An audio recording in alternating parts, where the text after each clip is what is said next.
No matter how hard you try, everything is crashing around you.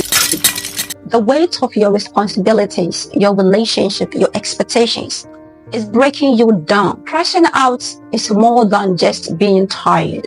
It's the state of being mentally, emotionally, and sometimes physically down. It's when you stop caring about the consequences of your actions and choices. It's that moment you realize you've lost control. And worse, you are not even sure how to get it back. If you feel that right now, you are not alone. The truth is, most of us don't recognize when we are crashing until we've already hit rock bottom. But why does this happen? Let's break it down. 1. Information overload. We live in a world that never shuts up.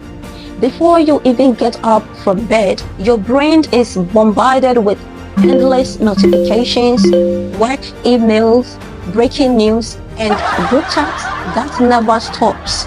It's exhausting, most of which don't even matter. The constant absorption of information keeps the brain overstimulated, making it impossible to focus. It leaves you with zero mental space to actually think well. When was the last time you unplugged?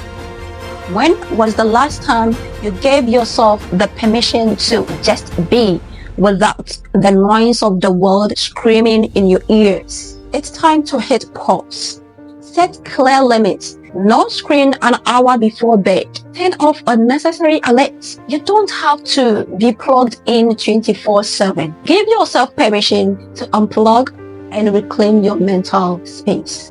2. You are stressed out. You tell yourself, just one more task, just one more week, just one more late night of pushing through, then I will finally rest. But that finish line never comes. You are not just tired, you are completely depleted. Even the things you once enjoyed feels like a burden. Burnout doesn't announce itself with flashing lights. It builds up, little by little.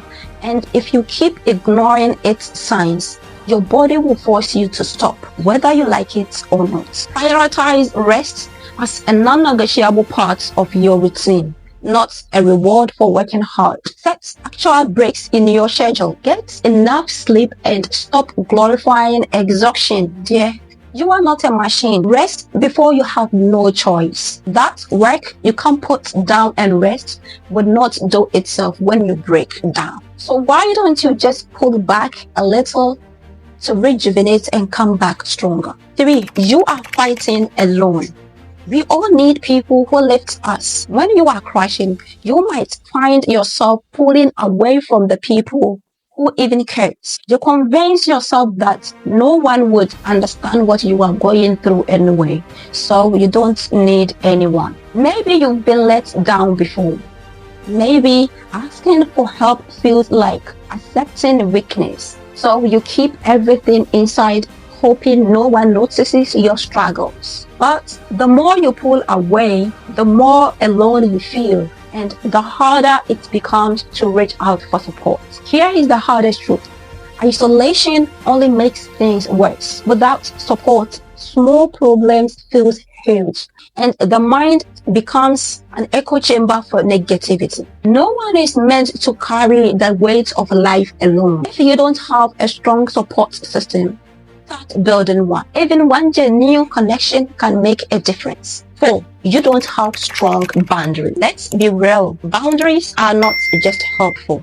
They are necessary. Without them, people will treat you like a vending machine. Always available, always giving out until you have nothing left. Saying no is not a rule. It's self-respect. If the thought of setting boundaries makes you uncomfortable, start small. Assuming at your workplace there is one particular colleague who belittles you and disrupts you anytime you try to speak up during meeting. Instead of saying, "Stop disrupting me when I'm talking," say, "If you continue disrupting me, I will leave this meeting." And you mean it. You see the difference? One is a request, the other is a firm decision. Here is the truth. Boundaries are not about pushing people away. It's about protecting your peace. It puts you back in control. 5. You are sabotaging yourself. That little voice in your head says, if I mess it up first, no one can disappoint me. So you quit too soon and downplay your potential, all to avoid the fear of failure. Self-sabotage makes you think by lowering your expectations, you will be in control before things fall apart. It tricks you into thinking you are protecting yourself, when in reality, you are destroying your chances of success. So what if, just once, you let yourself believe that things could work out? Ask yourself, am I acting out of fear? Am I afraid of failing or succeeding? Push through a little. Growth is uncomfortable, but staying stuck is worse. If you are breaking down in life, wake up before it's too late. Crashing out is a sign that something needs to be changed, not that you are broken beyond repair. It's a wake-up call, a chance to hit reset and rebuild. Take a step back. Start by setting clear boundaries with your time, your energy, and your attention. Unplug from the noise, even if it's 1 hour a day. Reach out to someone who you trust and let them in on what you are going through. Sometimes that's exactly what we need to come back stronger than ever. And most importantly, remind yourself that you are not defined by your lowest moments. Have you ever felt yourself crashing? What helped you get back on track? Drop a comment. I would love to hear your story. Don't forget to subscribe, like, and share with someone who might need it. We are all in this together. Let's bridge our minds together. Assalamu alaikum. Peace be unto you.